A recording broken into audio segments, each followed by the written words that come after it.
Assalomu alaykum. Men jamiyatshunos hamda fanshunos Instagram, YouTube, TikTok kanallarining asoschisi va admini bo'laman.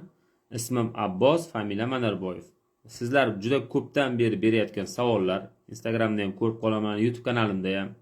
Ya'ni qayerdansiz, yoshingiz nechida? Albatta bu savollarga beradigan javoblarim sizlarga hech qanaqa foydali bo'lmasa-da, sizlarni hurmat qilgan holatda bu savollarga ham javob berishga qaror qildim. Demak, ism familiyamni bilib oldinglar.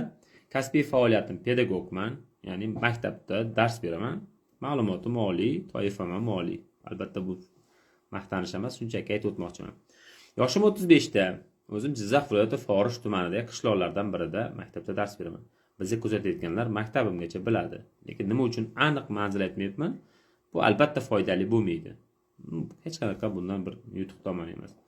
Xo'p, ijtimoiy tarmoqlarda eng yaxshi ko'rgan sohalarim siyosat, sotsiologiya, tarix sohalarida turli xil kontentlar qilib kelaman.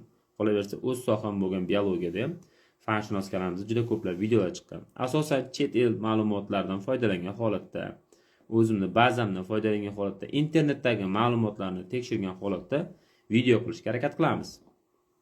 Yana qanday ma'lumotlar berishim mumkin? Albatta bu shunchaki bir tanishish videosi sifatida qabul qilishlaringizni so'rayman. Har kuni jamiyatshunos kanalimizga videolar qo'yib boraman. Balki jonli efirlarni kesib qo'yarmiz. Lekin albatta sizlar savol yo'llaysizlar, biz javob beramiz. Xo'p, bundan maqsad nima? Men bundan bir moddiy daromad topmayman hozirgi vaqtda. Ya'ni maqsadim shuki, men o'zim o'qigan narsalarni, bilgan narsalarni, qolaversa sizlar bilgan narsalarni birgalikda umumiylashtirsak, ingliz tilida desak integratsiya qilsak.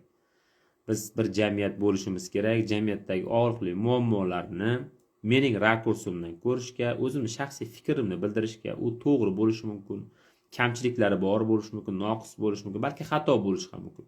Muhimi, insonlarni fikrlashga, fikr almashishga undaydigan efirlar va videolar qilishga harakat qilamiz. Biz bir ahil bir jamiyat bo'lishimiz uchun mana shu kerak deb o'ylayman. Bu ham meni o'zim shaxsiy fikrim.